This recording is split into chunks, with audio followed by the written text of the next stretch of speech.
Ok, irmãos, gostaria de mais uma vez encorajar os irmãos quanto à Escola Bíblica Dominical. Nós estamos estudando sobre doutrinas. Eu acredito que hoje esse seja um assunto necessário para nós nos situarmos na história e nos nossos dias de hoje. Então, domingo que vem, nós daremos continuidade sobre as principais doutrinas. E nós estamos estudando desde o início, como elas fizeram parte das primeiras igrejas cristãs, no primeiro século principalmente. Quero convidá-los a abrir as suas Bíblias comigo no livro de Deuteronômio. Hoje nós vamos para o capítulo 8, estamos pregando um capítulo por domingo, e hoje o nosso texto é o capítulo 8. Esse capítulo não é muito grande, são apenas 20 versículos. Nós vamos fazer a leitura de maneira reverente, de maneira cuidadosa, porque o texto que será lido é a palavra de Deus e nós precisamos reverenciá-la no momento da leitura e da pregação. Então nós vamos fazer a leitura dos 20 versículos, depois nós vamos orar pedindo a graça de Deus no tempo de reflexão. Diz assim então o texto de Deuteronômio, capítulo 8, versículo 1. Todos os mandamentos que hoje vos ordeno, guardareis para os cumprir, para que vivais e vos multipliqueis e entreis e possuais a terra que o Senhor jurou a vossos pais.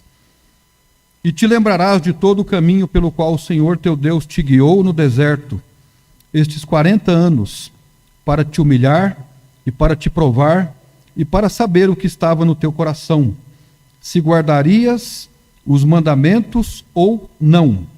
E te humilhou, e te deixou ter fome, e te sustentou com o maná que tu não conheceste, nem teus pais o conheceram, para te dar a entender que o homem não viverá só de pão, mas de tudo que sai da boca do Senhor viverá o homem.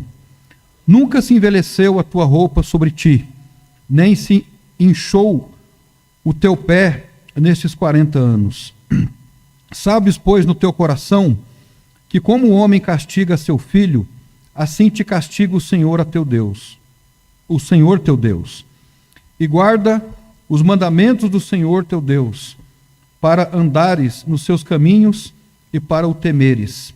Porque o Senhor teu Deus te põe numa terra boa, terra de ribeiros de águas, de fontes e de mananciais, que saem dos vales e das montanhas, terra de trigo e cevada, e de vides e figueiras, de romeiras, terra de oliveiras, de azeite e mel, terra em que comerás o pão sem escassez, e nada te faltará nela, terra cujas pedras são ferro, e cujos montes tu cavarás o cobre. Quando, pois, tiveres comido e fores farto, louvarás ao Senhor teu Deus pela boa terra que te deu. Guarda-te que não te esqueças do Senhor teu Deus, deixando de guardar os seus mandamentos, e os seus juízos, e os seus estatutos que hoje te ordeno, para não suceder que, havendo tu comido e fores farto, e havendo edificado boas casas, e habitando-as, e se tiverem aumentado os teus gados e os teus rebanhos, e se acrescentar prata e o ouro, e se multiplicar tudo quanto tens, se eleve o teu coração e te esqueças do Senhor teu Deus, que te tirou da terra do Egito, da casa da servidão, que te guiou por este grande e terrível deserto de serpentes ardentes e de escorpiões e de terra seca, em que não havia água, e tirou a água para ti da rocha pederneira, que no deserto te sustentou com maná, que teus pais não conheceram, para te humilhar e para te provar, para no fim te fazer o bem. E digas em teu coração, a minha força e a fortaleza da minha mão me adquiriu este poder. Antes te lembrarás do Senhor teu Deus, que que Ele é o que te dá força para adquirires riqueza, para confirmar sua aliança, que jurou a teus pais, como se vê neste dia.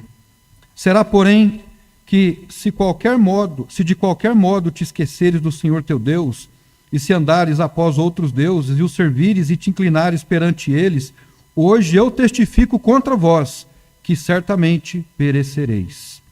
Como as nações que o Senhor destruiu diante de vós, assim vós perecereis, porquanto não queríeis obedecer à voz do Senhor, vosso Deus.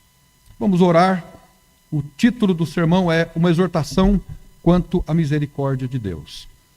Senhor nosso Deus e nosso Pai, mais uma vez nós queremos agradecer ao Senhor pela oportunidade que temos de nos expor a este texto.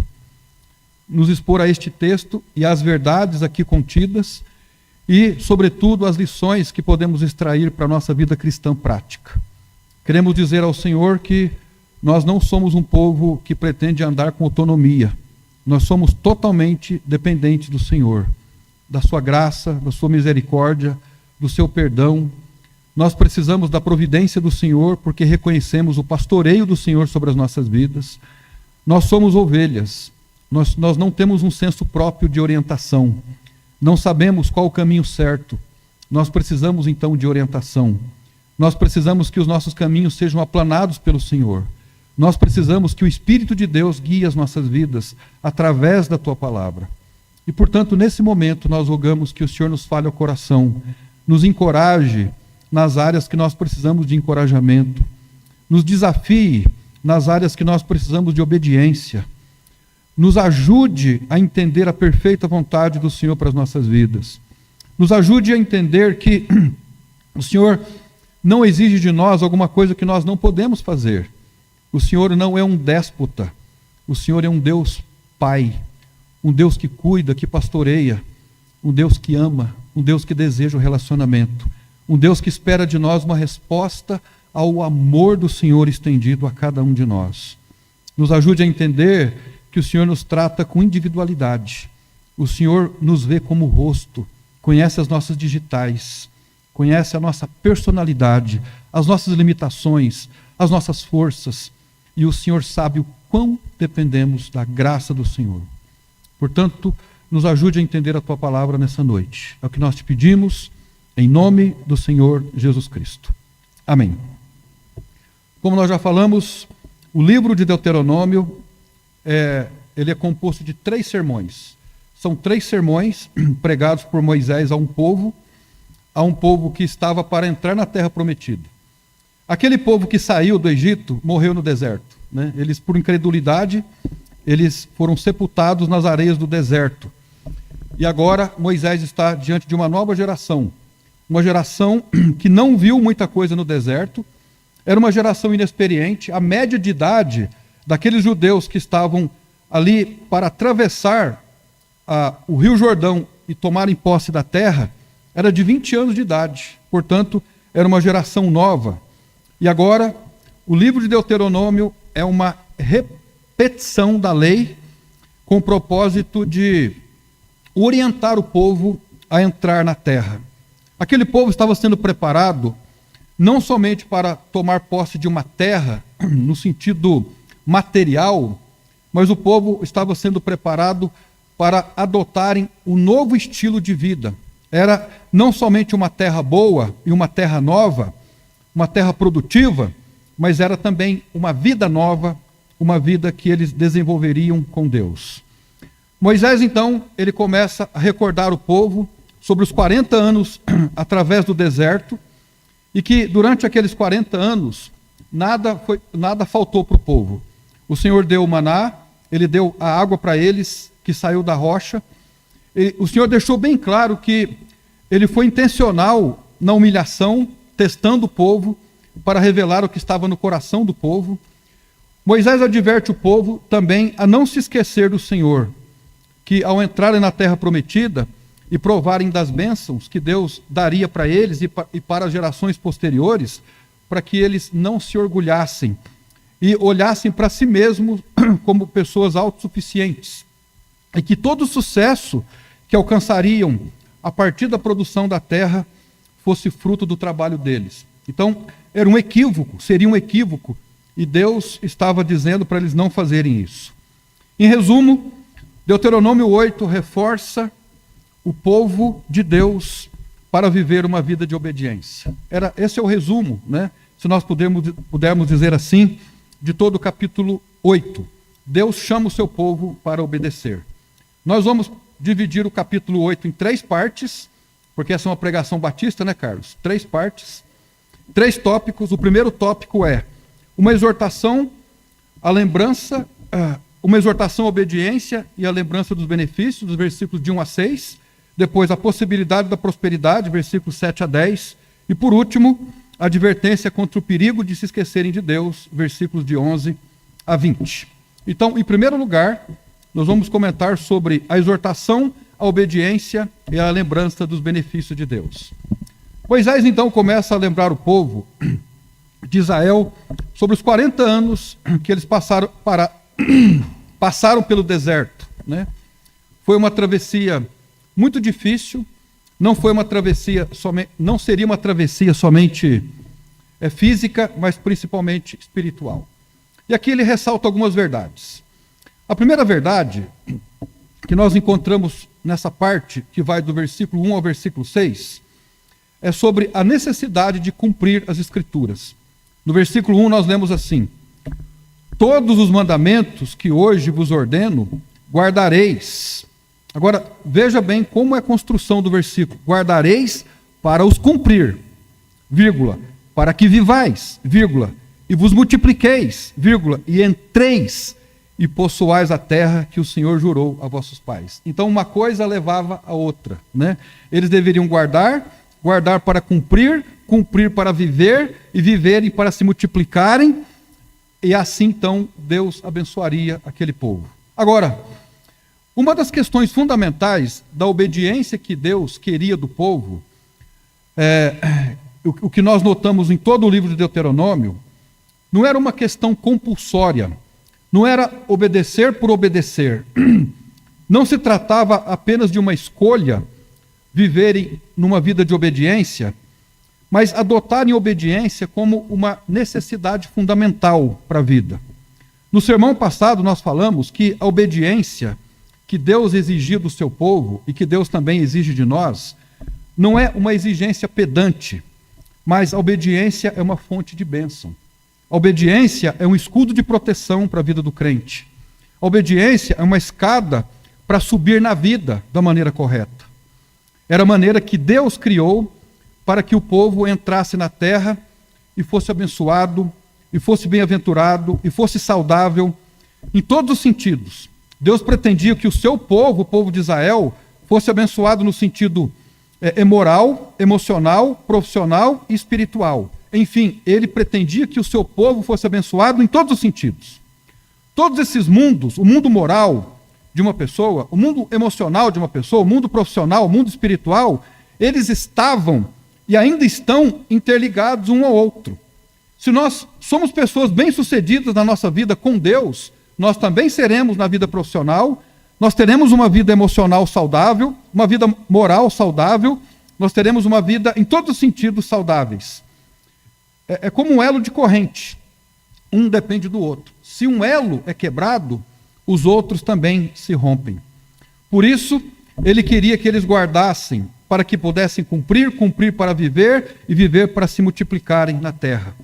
Então, o versículo 1, ele é para nós um versículo introdutório que nos fala sobre uma exortação consistente e recorrente de Deus ao povo de Israel ao longo da sua história. Ou seja, Deus está sempre falando para o povo: me obedeçam, porque é melhor para vocês. Vocês não são obrigados a me obedecerem, mas se obedecerem, será melhor para vocês, será melhor para os filhos de vocês, vocês serão abençoados.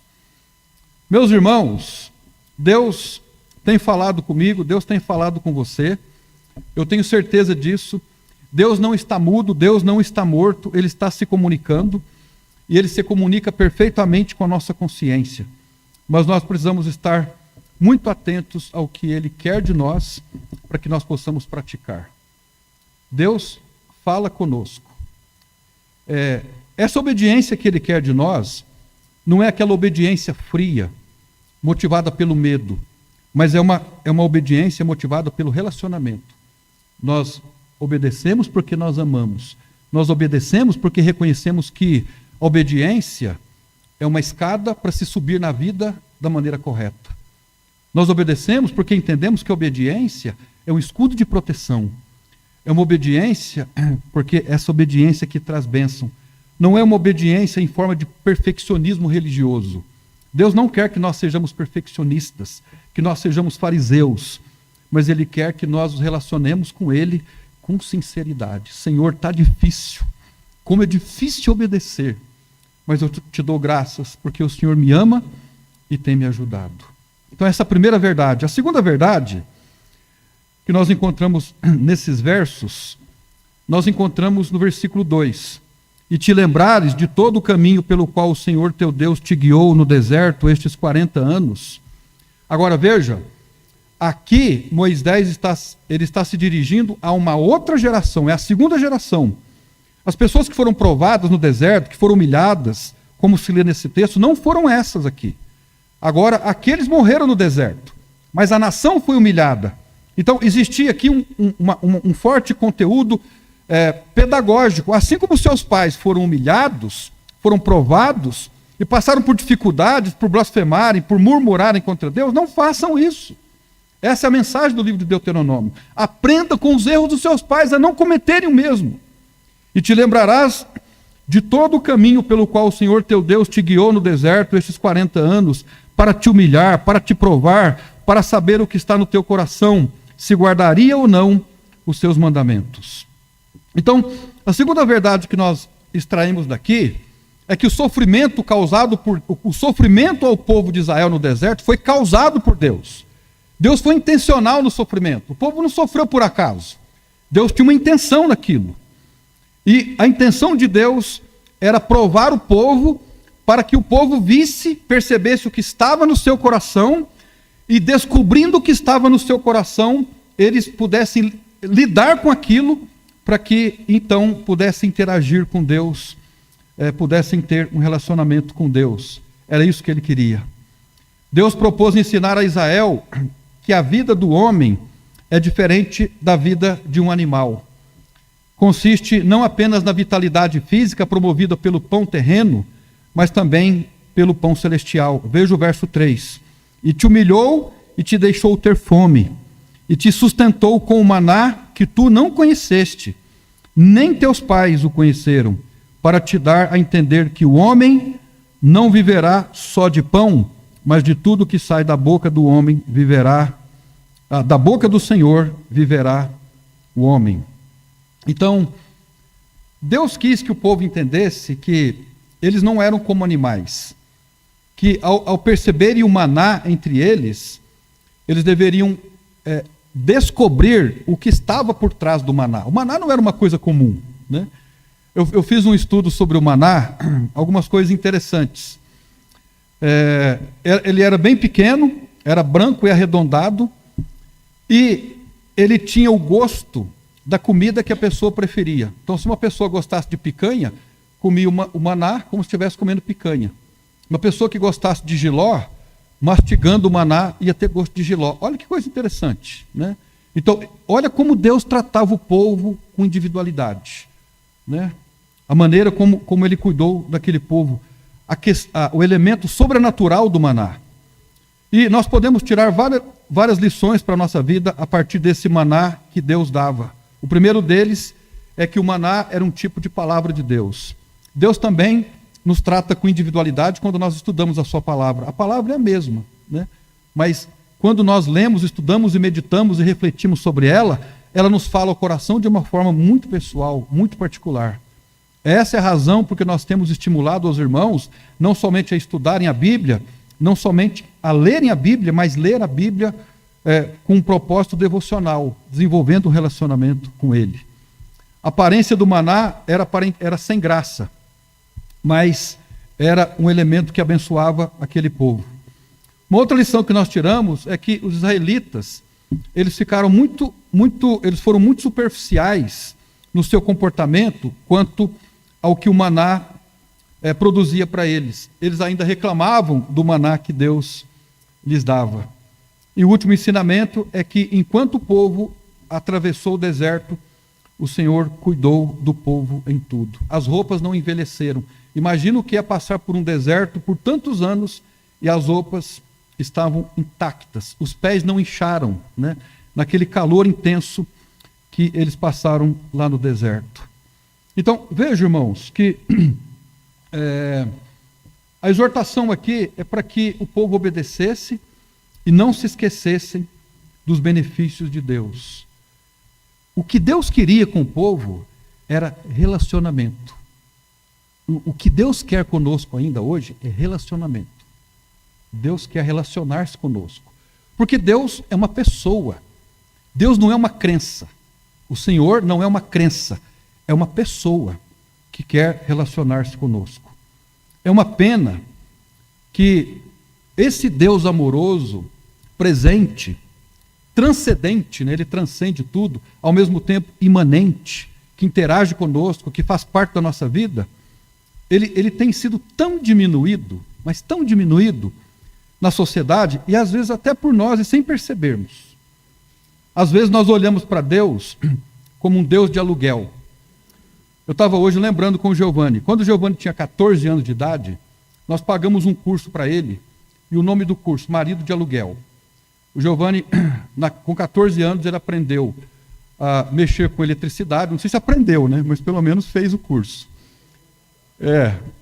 Ele aprendeu a fazer pequenos reparos de eletricidade, pequenos reparos de piso, de tinta, várias coisas, né? Ele ficou não sei quanto tempo lá. E a gente nunca teve coragem de deixar ele consertar nada, é verdade. Mas ele fez o curso de marido de aluguel, né?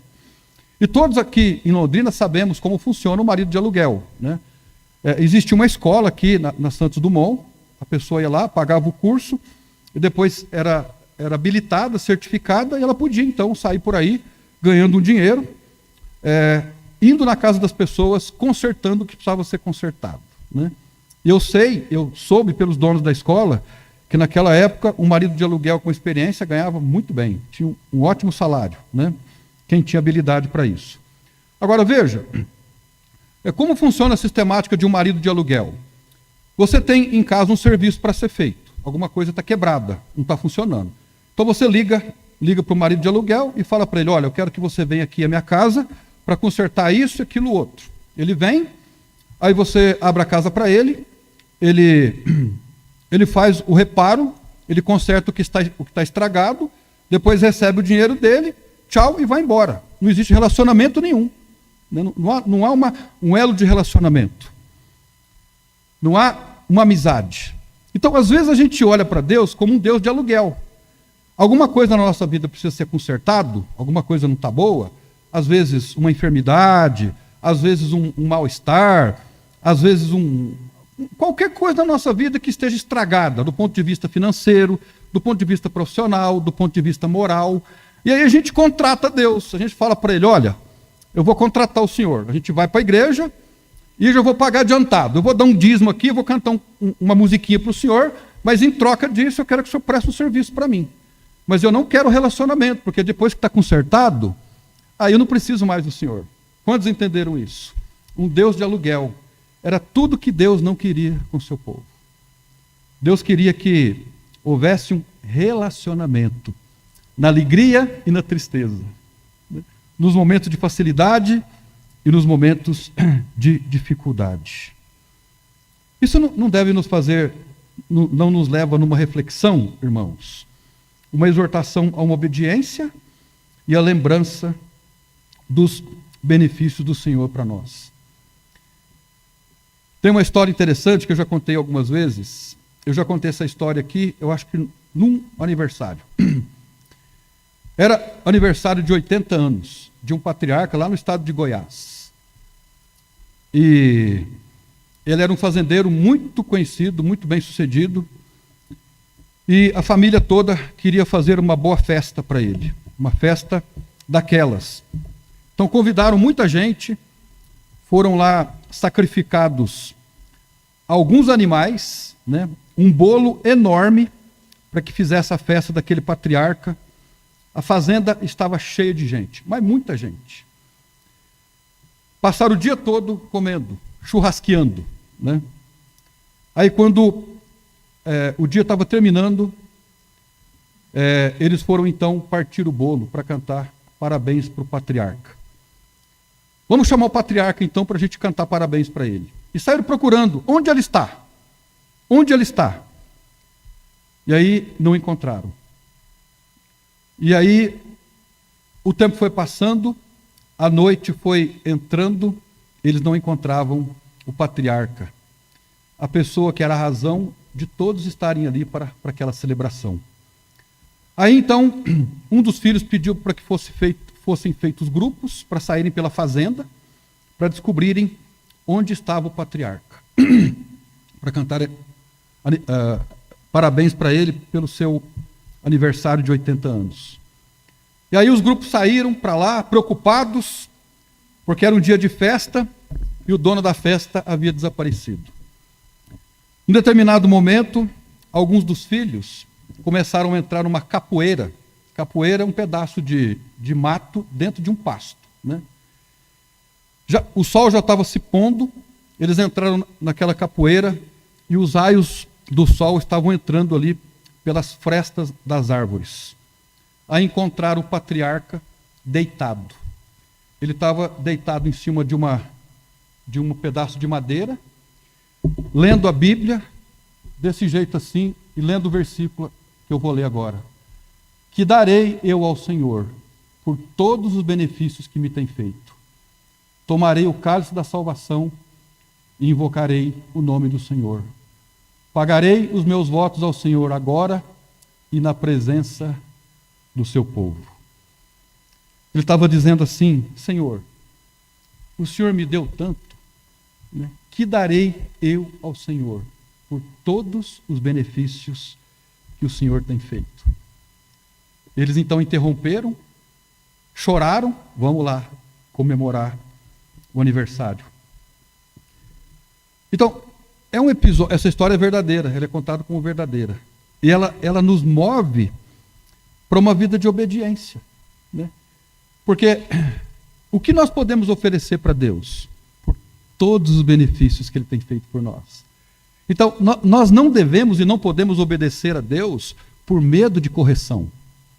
E às vezes a gente obedece por medo, mas não é isso que Deus quer. Ele quer que nós façamos por gratidão, por causa de relacionamento com Ele. Então, que como esse patriarca sejamos nós, e que façamos essa pergunta: que darei eu ao Senhor por todos os benefícios que me tem feito? Deus estava dizendo para aquele povo lá, por entrar na terra prometida: eu tenho feito tanto por vocês. Tenho feito tanto por vocês, me obedeçam, sejam contemplativos. Em segundo lugar, nos versos de 7 a 10 do texto de Deuteronômio 8, nós notamos a possibilidade da prosperidade. Agora, leia comigo os versículos, para você perceber que na construção do texto nós vamos perceber a possibilidade da prosperidade. Veja como o texto é construído. Verso 7. Porque o Senhor teu Deus te põe numa boa terra, terra de ribeiros de águas, de fontes e de mananciais, que saem dos vales e das montanhas, terra de trigo e cevada, de vides e figueiras e romeiras, terra de oliveiras, de azeite e de mel, terra em que comerás o pão sem escassez, e nada te faltará nela, terra cujas pedras são ferro, e de cujos montes tu cavarás o cobre. Quando, pois, tiveres comido e fores farto, louvarás ao Senhor teu Deus pela boa terra que te deu. Então, em segundo lugar, a possibilidade da prosperidade. A possibilidade da prosperidade. Nesse texto, Moisés faz uma lembrança necessária, levando o povo a pensar na vida que eles passariam a ter agora. Lembra? Os seus antepassados foram escravos lá no deserto, no Egito. Eles viveram um regime ruim. Depois eles passaram pela terra prometida, como peregrinos, como nômades. E agora, eles não estavam mais no Egito, Agora eles não estavam mais no deserto, agora eles estavam diante de possibilidades. Eles tinham diante deles uma terra onde plantar, uma terra onde estabelecer família, uma terra onde constituir herança. Deus queria dar para eles ali prosperidade. E a prosperidade era totalmente possível. A terra tinha todas as coisas necessárias para o sustento da vida e para o desenvolvimento de uma boa economia. Eles tinham água, eles tinham solo apropriado para plantações, eles tinham metais para a fabricação de utensílios e armas, eles tinham várias nascentes de água, diferente do Nilo, quando estavam no Egito, que só tinha o Nilo, um único manancial. Agora, então, eles têm inúmeras espécies de plantas, frutíferas inclusive, para produzirem e serem bem-sucedidos. Então, era uma possibilidade de prosperidade. Agora, fazendo uma reflexão, irmãos, nós também não temos a possibilidade de prosperidade em todos os aspectos da vida? Temos ou não temos? Temos a possibilidade. É possível. Pela graça de Deus, nós vivemos num país ainda livre. E nós temos a possibilidade de prosperarmos. Eu não me refiro à prosperidade material, mas à prosperidade de maneira ampla, no sentido amplo da palavra. Então, é possível nós prosperarmos em todos os sentidos da vida. Nos versículos 6 e 7, nós aprendemos que essa prosperidade é uma bênção possível. Nos versículos 8 e 9, nós aprendemos que essa prosperidade, ela é concreta e descritiva. E no versículo 10, nós aprendemos que a prosperidade é uma bênção humilhadora. Veja o verso 10. Quando, pois, tiveres comido e fores farto, louvarás ao Senhor teu Deus pela boa terra que te deu. Então, Deus pretendia que nessa possibilidade de prosperidade, eles o reconhecessem como Deus que deu a eles aquela terra. Quando nós procuramos obedecer os princípios de Deus, irmãos, eu não tenho dúvida de que as oportunidades se abrem para a nossa vida. Vamos pensar, por exemplo, num jovem que quer se casar. Nós temos alguns jovens, né? Inclusive a gente está dando uma ajuda aí para adquirirem os conhecimentos bíblicos para isso. Mas um jovem, para se casar, ele precisa se preparar, não é verdade? Ele tem que se preparar para o casamento. Porque o casamento é uma coisa muito séria. Ele precisa, então, aprender a tudo que diz respeito à masculinidade, ele precisa se preparar para isso. Ele precisa aprender a mexer na terra, aprender a trabalhar e tudo mais, para que depois ele tome posse da bênção. A moça que vai se casar também precisa se preparar. Nós, como cristãos, de maneira geral, temos que nos preparar, porque as oportunidades aparecem. Eu estou me referindo ao sentido específico e ao sentido mais amplo. Por quê? Porque nós sempre somos assim. Eu nunca consegui nada na vida porque eu não tive oportunidade. Eu acredito que Deus dá oportunidade para todos. O que nós não temos, às vezes, é olhos para percebermos as oportunidades que Deus nos dá. Nós não temos a percepção. Nós estamos tão longe dos propósitos de Deus, tão longe da vontade dEle, tão despretensiosos quanto a vontade dEle para as nossas vidas, que às vezes a vontade dEle, as oportunidades passam diante de nós, a gente não enxerga, a gente não vê. E nós precisamos, então, desenvolver com a graça dEle essa capacidade de percebermos os seus propósitos. Os irmãos estão entendendo isso? Isso é uma coisa muito, muito interessante para a nossa vida. Agora, Deus nos dá oportunidades diferentes, né? Deus tem um plano para a vida de todos nós. Um grande problema nosso hoje, da sociedade de hoje, é fazer comparações. A gente fica comparando, né? A minha vida não é como a vida do fulano, não é como a vida da Beltrana. A gente fica fazendo comparação. Isso é pecaminoso, inclusive. Não é essa a vontade de Deus. A vontade de Deus é que nós desenvolvamos um relacionamento com Ele, para que Ele revele para nós, de maneira muito específica, muito individual, qual é a sua perfeita vontade. Né? E nós temos oportunidade para isso.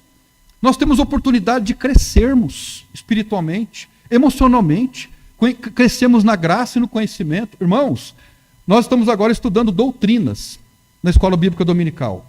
Eu estou, pode perguntar para a Adris, estudando sobre doutrinas, mas não somente na perspectiva que eu já conheço, mas indo mais fundo na história, como as primeiras igrejas encaravam as doutrinas, o que essas doutrinas fizeram pelas pessoas e como eu tenho sido abençoado.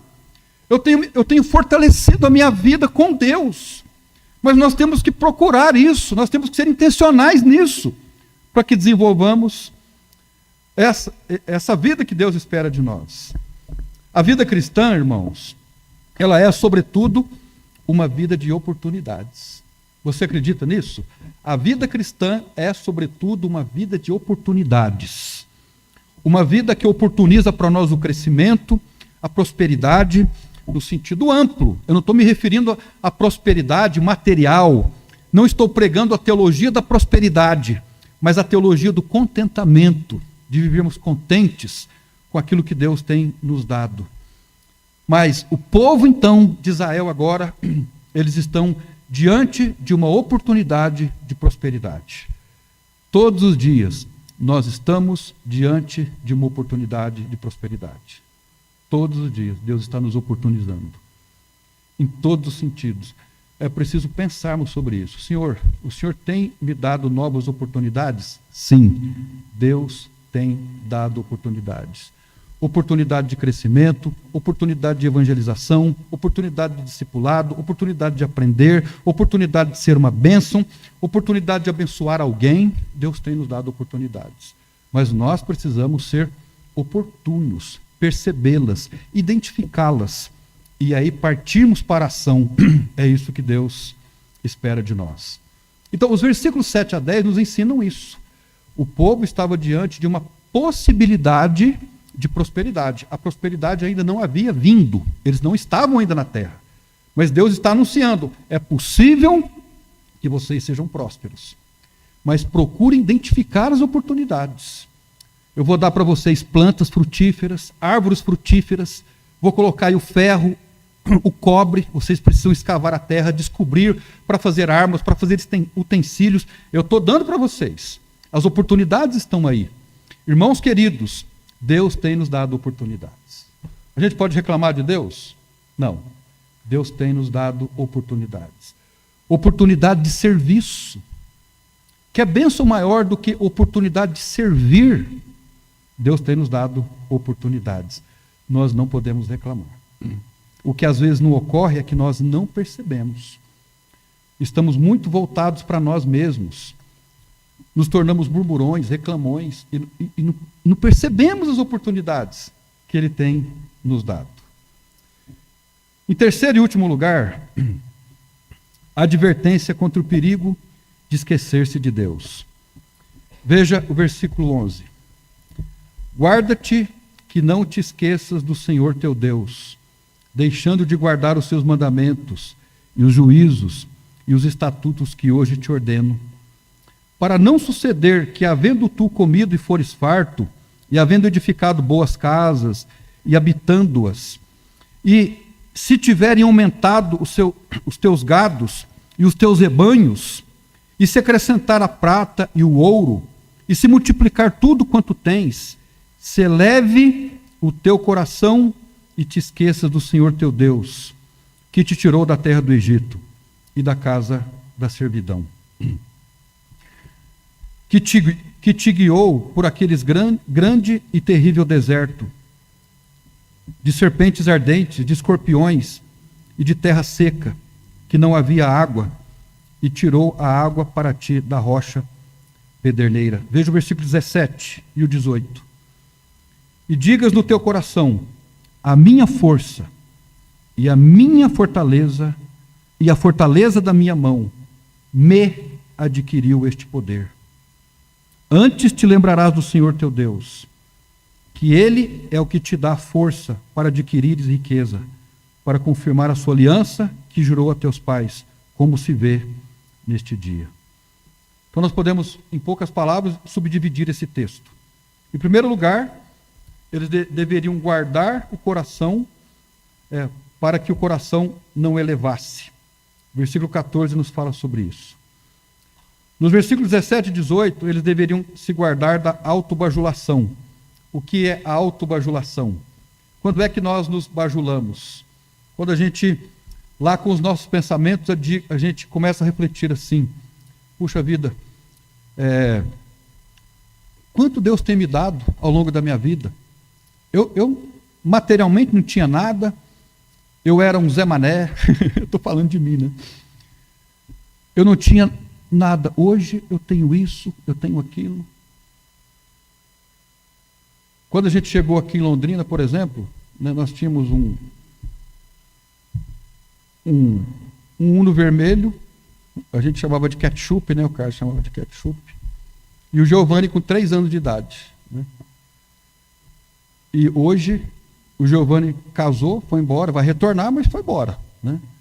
E nós temos as 3 bênçãos na nossa vida. Eu vou dizer assim: olha, Senhor, se não fosse a minha habilidade, meu conhecimento para educar essas crianças, se não fosse toda a instrução que a Adri buscou, o que seria dessas meninas? A gente começa a se autobajular.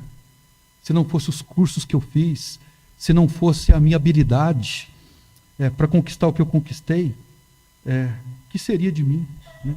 Se não fosse o meu professor, se não fosse o meu diretor, se não fosse o meu patrão, se não fosse o fulano de tal. Essa é uma atitude pecaminosa. Essa é uma atitude pecaminosa, principalmente quando nós praticamos a autobajulação. E nós gostamos de fazer isso. Ah, se não fosse eu. Ah, se não fosse eu. Deus queria que aquele povo lembrasse, agora que eles tinham a possibilidade de estar com o estômago cheio, que houve um tempo da vida que eles tiveram com o estômago vazio. A fome é uma professora. Ela nos ensina, até quem não passou fome sabe disso, né? Ela nos ensina como devemos ser gratos a Deus. No verso 17, ele diz assim, mais uma vez: e digas no teu coração, a minha força e a fortaleza da minha mão me adquiriu este poder. Esse versículo era um aviso de Deus ao povo, no sentido de que a prosperidade tinha uma grande possibilidade de levar o povo à autoexaltação e, consequentemente, à rejeição de Deus. Irmãos, no início da nossa vida, da vida de todos nós aqui, a gente, principalmente quando a gente aceita Jesus, a gente ora para quase tudo, porque a gente se vê numa situação difícil, embaraçosa, mas no início da vida também. Vamos pensar, por exemplo, num pastor, né? Um pastor novo que começa a pregar, faz aulas de homilética e tudo mais. Ele prepara o sermão dele, ele fica ali a semana inteira preparando, orando, jejuando, né? Mas na medida que o tempo passa, ele vai ficando com o cabelo branco, os cabelos vão caindo, a tendência dele é de preparar um sermão e nem orar mais, porque ele pode pensar assim: agora eu já tenho experiência, eu já sei como é que funciona. Essa é uma possibilidade, não é? É uma possibilidade. Não somente uma possibilidade, mas é uma tendência, e não é somente uma tendência, mas é um perigo. Em qualquer área da vida, quando nós conseguimos algum traquejo, nós já achamos que a gente não precisa mais de Deus. Não é? Pensa na sua profissão, naquilo que você faz e faz bem. Você, na medida que o tempo passa, você não ora mais. Agora eu já sei como é que funciona. Eu não preciso mais de Deus. Deus era só o marido de aluguel, era só alguém que eu aluguei porque no tempo que eu precisei. Agora eu não preciso mais. Eu já tenho habilidade. Então, esse era um perigo que o povo corria. Esse é um perigo que nós corremos. Às vezes, a gente não admite isso na palavra. A gente não fala isso. Mas nas nossas atitudes, às vezes a gente comete esse erro, né? De nos esquecermos de quem é Deus e do que Ele disponibiliza para nós. No versículo 18, há um outro chamamento interessante. Antes te lembrarás do Senhor teu Deus, que Ele é o que te dá força para adquirires riqueza, para confirmar a sua aliança que jurou a teus pais, como se vê neste dia. Qual era o recado de Deus para Israel aqui? Veja, o versículo, ele quer dizer assim: olha, vocês vão entrar na terra, vocês vão estabelecer alianças com outros povos, vocês vão fazer conchavos políticos. haverá manipulação humana, domínio político, haverá competição, guerra. Vocês vão receber muitas bênçãos. Mas saibam que o que vocês conquistarem, o que vocês alcançarem de vantagem, não foi por causa de vocês. Foi por causa de mim, por causa da minha graça.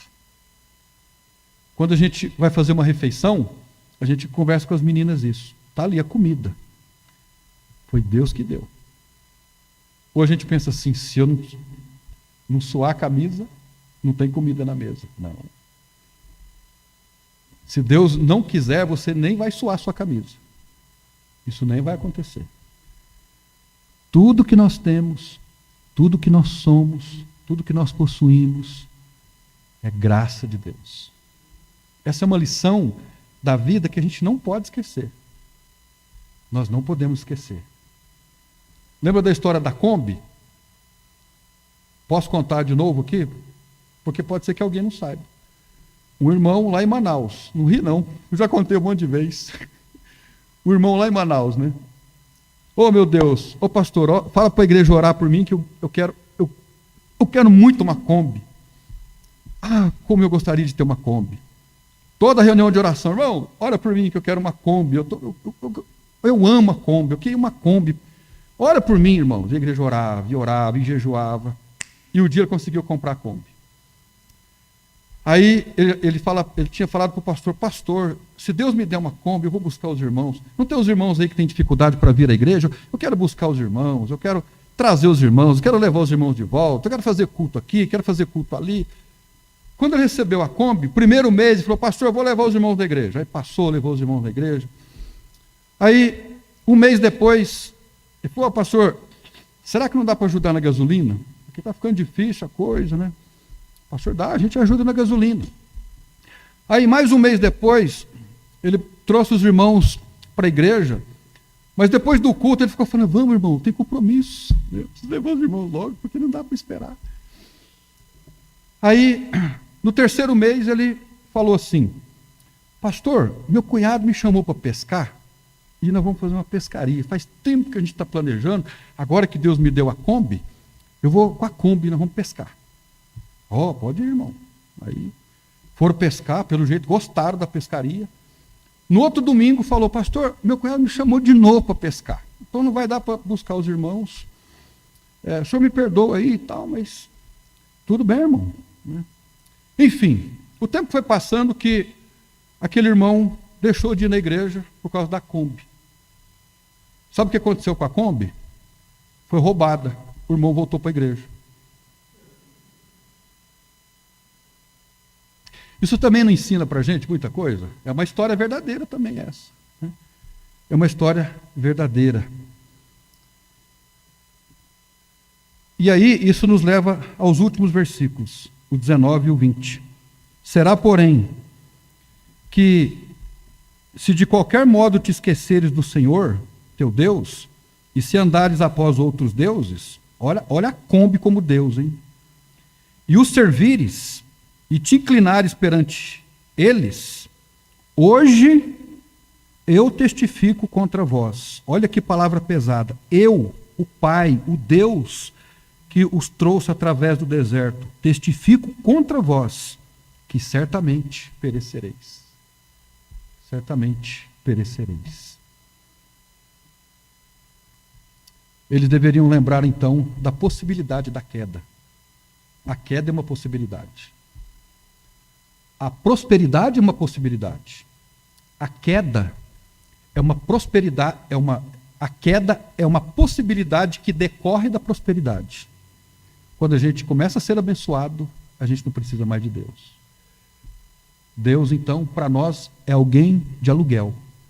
Senhor, aluguei, o Senhor me prestou o serviço, fez o reparo, eu vou pagar com dízimo, com oferta, com culto, com corinho, vou fazer um agradinho para o Senhor, porque o Senhor fez um agradinho para mim. Mas eu não quero papo, eu não quero relacionamento. E o que Deus quer conosco é relacionamento. Porque Ele sabe que é o que nós precisamos. Ele sabe que é isso que nós dependemos. Para que sejamos prósperos, bem-aventurados e abençoados. Os 3 pontos, então: a exortação à obediência e a lembrança dos benefícios de Deus, a possibilidade da prosperidade e, por fim, a advertência contra o perigo de se esquecerem de Deus. Será que a gente tem se esquecido de Deus? A gente pode dizer assim: jamais. Deus está comigo o tempo todo, mas eu determino a minha vida cristã como que vai ser. As coisas são do meu jeito. Isso é um problema na nossa vida. E para nós refletirmos, no que você sabe que está em falta com Deus? No que você sabe que está em falta com Deus? A segunda questão: qual o ponto de desobediência? Pode ser que você e eu estejamos obedecendo em muita coisa, mas existe um ponto que nós não estamos obedecendo. Nós estamos determinando como são. E é esse ponto que pode impedir o avanço, a prosperidade. É esse ponto que pode nos levar à queda. É esse ponto. Esse é o ponto de teimosia. A gente tem sido teimoso.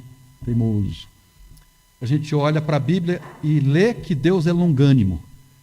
Deus vai tolerando. E Ele é longânimo. Mas ele, na sua longanimidade, estabeleceu princípios de vida universais. E não há nada mais que nos prejudique do que a desobediência à sua palavra. Sendo que, por um outro lado, a obediência é uma fonte de bênção. Obediência é um degrau, ou são degraus que nos levam a subir na escada da vida pelos meios corretos. Eu quero dizer hoje à noite, irmãos, que todos nós temos a possibilidade de prosperar. Amém? Mas nós temos que começar do jeito certo. O crescimento na vida começa com questões espirituais. Não é de baixo para cima, é de cima para baixo. É o meu relacionamento com Deus que vai atrair bênçãos para a minha vida. Se eu procurar me relacionar com matéria, não vai para frente. Buscar em primeiro lugar o reino de Deus e a sua justiça, e todas as outras coisas serão acrescentadas. Se nós colocarmos Deus no primeiro lugar das nossas vidas, apesar de nós mesmos, das dificuldades que nós enfrentamos, mas se nós procurarmos isso, a nossa vida se estabiliza. Espiritualmente, materialmente, emocionalmente e moralmente. É de cima para baixo. Como está o seu relacionamento com Deus hoje? Eu não sei como está, mas eu sei como é que ele pode estar, melhor ainda. Mas nós precisamos tomar a decisão de obedecer. Naquele ponto, que se nós não obedecermos, esse é o ponto que pode nos levar à queda e ao insucesso na vida. E eu concluo com uma frase, e nós vamos orar. Cuidado para não se esquecer de Deus. Amém? Senhor nosso Deus e nosso Pai, eu quero agradecer ao Senhor por este texto de Deuteronômio capítulo 8. Quantas e quantas lições preciosas podemos extrair daqui. O Senhor nos faz advertência quanto a uma vida de obediência, mas não uma obediência compulsória, movida pelo medo, pela ameaça, mas uma obediência que seja movida pela gratidão, pelo reconhecimento, pela adoração, pelo relacionamento com o Senhor. Uma obediência movida pelo reconhecimento da paternidade, do cuidado, da provisão, de um relacionamento saudável, de um relacionamento que inclui confissão de pecado, abandono de ídolos. Eu rogo ao Senhor que trabalhe nos nossos corações e nos ajude a desenvolvermos com o Senhor este relacionamento. O Senhor já proveu tudo, já disponibilizou tudo para que nós nos relacionemos com o Senhor da melhor forma possível. Mas ainda assim nós rogamos a Tua ajuda, para que possamos ter olhos de ver e ouvidos para ouvir as oportunidades que o Senhor tem colocado diante de nós, para crescermos, desenvolvermos, nos tornar filhos Teus úteis para a tua obra, que sejam bênçãos na vida um do outro. Eu te louvo, eu te agradeço, porque apesar de sermos tão insignificantes, apesar de nos vermos muitas vezes como vermes, o Senhor nos vê como filhos, filhos amados, deseja o melhor para nós, crescimento, desenvolvimento, prosperidade, num bom sentido da palavra. Abençoa aos irmãos que estão aqui, a todos, e nos ajude a confessar os nossos pecados que precisam ser confessados, as áreas de tensão, áreas truncadas que precisam ser trabalhadas pelo Senhor, que o Senhor trabalhe, nos levando a uma vida devocional diária, alimento espiritual, para que possamos então nos fortalecer e deixarmos de ser teimosos, mas nos render ao Senhor. É isso que nós pedimos nessa noite, no nome de Jesus Cristo. Amém. Amém, irmãos? Eu dou graças a Deus pela vida de todos os irmãos. Quarta-feira nós estaremos aqui, estudando o livro de Apocalipse. Estão despedidos, vamos tomar o nosso cafezinho aqui.